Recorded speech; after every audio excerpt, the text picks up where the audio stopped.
Today we're going to finish up section 9.5. I know it's a little odd that we didn't do it with our last test when we did the rest of section 9.5, but I felt that this was kind of a separate topic. So we're looking at the end of section 9.5 where we're choosing an efficient method, and we're talking here about solving quadratic equations. We have learned a number of different ways of how to solve quadratic equations, but we've always been told what method to use. But what if you come across a question that says just solve the quadratic equation and you have to decide what method to use? You want to pick out what best method to use, the most efficient way. Also, it's important to make sure that we remember all of the ways of how to solve them, so we're going to review all those methods here today. So first, I took the time to write this down as my notes, and I would suggest that you pause the video and copy this down so you have this to refer to. I think this is a helpful visual diagram here. We're going to go through each of the methods. So our first method that we learned was factoring. Factoring was back in chapter 7, and then after we factor, we use the zero product property. So the form of the equation needs to be in standard form, ax squared plus bx plus c, and it has to be equal to 0, right? Zero product property. So we need to make sure it's equal to 0 first. Things to look for of how do I know when I'm going to use factoring? It's easiest when our a is 1, and we also want to be able to easily see a product for our c and our sum for our b. What two numbers give us a product of c and the same two numbers give us a sum of b? Factoring for me is the fastest way, and that's probably always the thing that I try first, so I would suggest you do that as well. Second easiest is square roots. The form for square roots is x squared equals d. D is just some constant term. But the thing to really look for here when to use square roots is that there's no bx term, whereas in standard form for factoring, there is that middle term there. When you do square roots, there's no term with just an x. And if you see that right away, your decisions should be to use square roots. Our next option is completing the square. Completing the square is a little more complicated, but if you have the right form, x squared plus bx equals d, then it's not that bad, as long as you remember all the steps. So remember, there needs to be an a of 1 out in front of here, so no number in front of x squared. And it is easiest if our b is even. When the b is odd, it gets a little more complicated, and I don't know if it's worth it. Remember, the next step in completing the square would be to find the c and add it to both sides. Our last option is the quadratic formula, that big formula from section 9.5. When we use the quadratic formula, again, we want our equation in standard form, ax squared plus bx plus c, and again, it has to be equal to 0, just like for factoring. So the time I would use quadratic formula is if I can't factor it easily. If I can't do square roots, if I can't do completing the square, quadratic formula is one that always works no matter what form your equation is in. As long as you can get it equal to 0, then plug it into the quadratic formula, it will always give you an answer. So it's kind of like your fallback, but look for the form and if it's equal to 0. We also did graphing quadratics. So graphing would be a good way to check your answer. I don't think that it is the fastest way to solve, but it definitely is a good way to check. And you can actually check it in your graphing calculator. Remember, you go to y equals, type in your equation, then hit graph. The solutions are where the graphs cross the x-axis, or in other words, the x-intercepts. Remember, those are also called the zeros. So from the graph in our calculator, we can do second calc 0, and we can find the zeros in our calculator. And then that's when you have to do the left bound, right bound, enter, and you get your 2 points if there are 2 answers. Okay, we're gonna look at example 5 and go through the example questions together. So I'm getting these from the textbook. Here I'm on page 520. We're gonna go through these examples here together, A, B, C. So I already wrote down the question. I would suggest you do the problem with me. It's going to be best to actually work your way through it.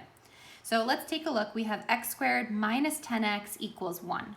So I'm looking at all of the forms options that I have here. And the thing that jumps out to me is the completing the square form. So I think I'm going to go with completing the square because our a is 1, our b is even, and It's already equal to the constant over here. So I'm gonna go with completing the square. So the first part of the question says to determine the best method. So here I'm gonna first say that I'm gonna use completing the square.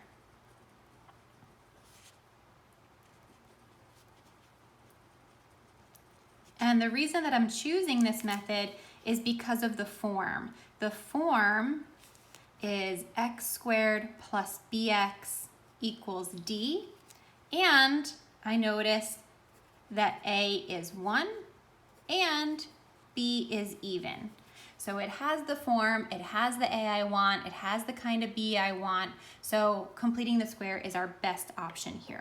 So our next step is we're gonna find the c. So remember the equation to find the c, the formula is b over 2 squared.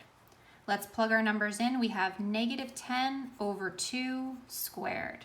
This becomes negative 5 squared, which gives us positive 25. Remember now, what you do with the c is you add it to both sides. So I'm gonna add it here after the minus 10x, and I'm gonna add it here after the 1.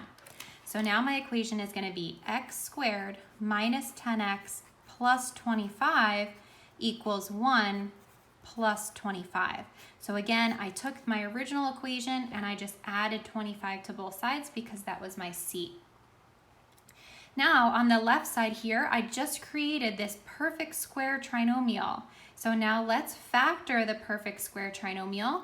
I'm gonna set up my parentheses squared, take the minus from the middle term, square root the first term is x, square root the last term is 5. I get x minus 5 squared equals, let's add these two numbers together here, I get 26. Okay, now that it's factored, I'm ready to start solving for x, and here I'm gonna use square roots to get x by itself. I need to undo the square, so I'm gonna square root both sides and get that square to cancel. On the left side, I get x minus 5 equals, and then on the right side, the square root of 26 is gonna be a decimal, and I'm just gonna round it here. Let's see what I should round it to. Let's round it to the 10th place. I think that would be a good place to round it to. So I got here 5.1, but don't forget it's not just 5.1, it's positive and negative 5.1. So this is plus or minus 5.1. From here, this is when we want to split this into two separate equations. Remember, x minus 5 equals positive 5.1 and x minus 5 equals negative 5.1. Let's solve for x. We're going to add 5 to both sides. We get x equals 10.1. That's our first answer. Next up, we're going to add 5 to both sides, and I get x equals negative 0.1. That would be our second answer. So like I said before, you can check by using your graphing calculator, and if you don't want to do that, you could take the numbers here and plug them back into the original equation. Just remember that we rounded, so if you plug them in, it's not going to give you exactly 1, but it should be approximately 1. Let me show you in the graphing calculator just so that you can see how it is done. So I'm going to go to y equals. Now the tricky thing with using your calculator is when you plug the equation in, it has to be equal to 0. So I'm going to, in my head, subtract 1 from both sides, and let's put in our equation as if it was equal to 0. So I'm going to have x squared minus 10x minus 1. Okay, let's hit graph. Okay, so we can see our parabola is going a little bit out of our screen here, and that's okay. If I wanted to change my window, or I could even just hit zoom out, number 3, enter, I can see it a little bit more, and it just kind of made it go out a little bit more. So I can see this one here is very close to 0, and then this one here is very close to 10. But let's use the calculator to find out exactly where it is. So I'm going to follow the steps that I set up here. We're going to do second calc 0. You have to do it for each point. Let's do it together. Second calc 0, number 2. We're going to do this left one here first. I want to be to the left of this x-intercept. So I need to move my cursor a little bit more to the left, and then I'm going to hit enter. Move your cursor to the right so that it is beyond it, hit enter. Guess means I want to get as close to on it as I can, hit enter. And look at here, I got my x is negative 0.099, which I would round to negative 0.1. So I got the first one correct. Let's do the other one. We're gonna do the same exact steps. Second, calc 0. Let's go over to this other point. I wanna be just to the left of this point here. So imagine a vertical line is going through here. This cursor is to the left of that x-intercept. Hit enter. Let's go to the right of it. So I wanna be past the point to the right. Again, imagine that vertical line. Now the cursor's to the right, hit enter. Let's try to get right on it as close as I can, hit enter. And there we go, we got 10.1 is our second answer. So I know I got that one right. Okay, so using your graphing calculator is a great way to check, but you should be able to show your work using the best method that you decided on. Okay, let's take a look at another example. We are going to look at example 5b. So let me just write down the equation here. We have 2x squared minus 13x minus 24 equals 0. Okay, let's determine the best method here and first explain why, and then we'll solve it. So here, if I'm looking at the equation, I notice that it's in standard form, ax squared plus bx plus c, and it's equal to 0. So my choices here are really factoring or quadratic formula. I probably would not choose factoring because our a is not equal to 1. When our a is not equal to 1, you have to factor that longer way, and who knows if it's even going to factor, so it might not be worth your time. I would say here, quadratic formula. So let's write our decision here. We're going to use the quadratic formula, and let's explain why. Because the equation is in standard form, equal to 0, and it is not easily factored. Okay, so that's what I would say for my answer here. So let's go through the quadratic formula. First, I hope you remember quadratic formula. We want to use our a, b, and c from our equation. Let's write the formula down. Here's our formula. X equals the opposite of b plus or minus the square root of b squared minus 4ac all over 2a. We definitely want to know that formula here, but if you don't have it memorized, that's okay. You can always refer back to your notes. Let's take all our numbers and let's plug it on into this quadratic formula. We're going to do the opposite of b. Our b is negative 13, so the opposite is positive 13, plus or minus the square root of negative 13 squared, minus 4 times our a is 2, times our c is negative 24, and this is all over 2 times our a, which is 2. Okay, let's simplify here. So we're going to have 13 plus or minus underneath the square root. Negative 13 squared is positive 169. Let's multiply these here. So we are going to have a negative 4 and a negative 24. It's going to end up being a positive. Just be careful. Okay, if you want to use your calculator, that's fine. So 4 times, or let's do negative 4 times 2 times negative 24, and I get 192, and this is all over 4. Okay, let's keep going. 13 plus or minus the square root. Let's add these together. 192 plus 169 is 361, and this is over 4. Okay, let's keep going. Our next step is now we're going to take the square root of 361, and don't forget, we're going to split it up and do our plus or minus. So we're going to have 2 answers for what x equals here. So let's do that. We're going to have 13 plus, let's do the square root of 361. And it is a perfect square. I get exactly 19, so I don't have to round it, which is nice. So 13 plus 19 over 4 And then our second one is 13 minus 19 over 4. Okay, let's keep adding. So 13 plus 19 is 32. And then 32 over 4, I get 8. That's my first answer. Let's do 13 minus 19. That's going to be negative 6 over 4. And I'm just going to reduce this fraction, negative 3 over 2.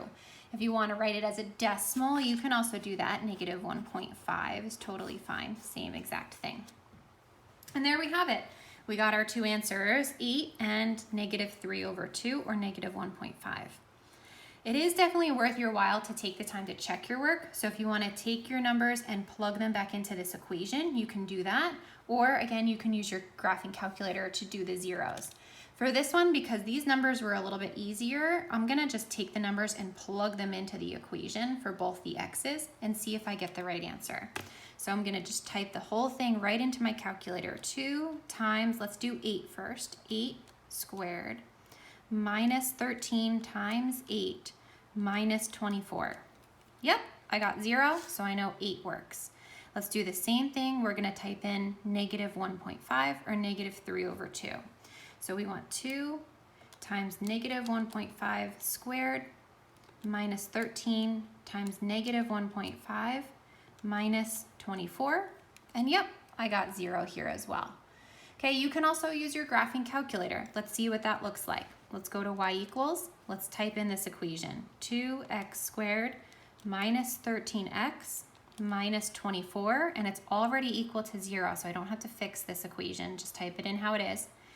And let's go to graph, but remember our graph is zoomed out. So I think for this one, it would be better if we go back to the regular view. So let's hit zoom 6, number 6 for standard.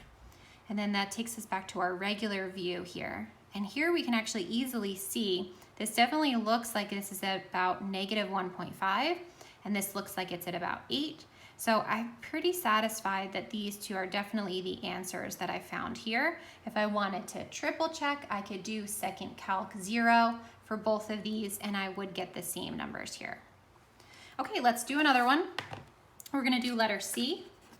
Again, this is example 5.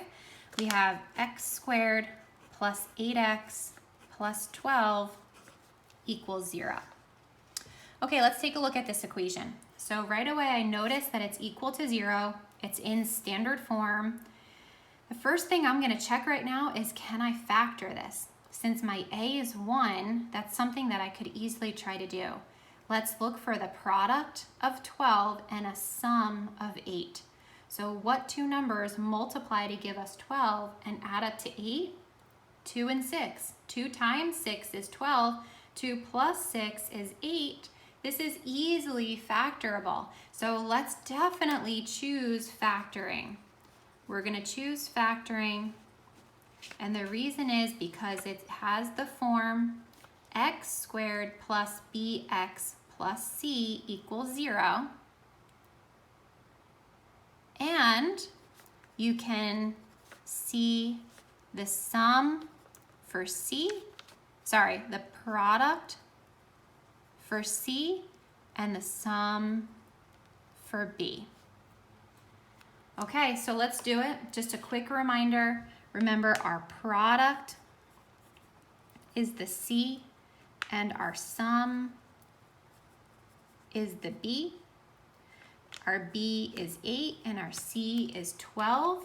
So let's find our numbers, 12 and 8. Like I said before, 2 times 6 is 12 and 2 plus 6 is 8.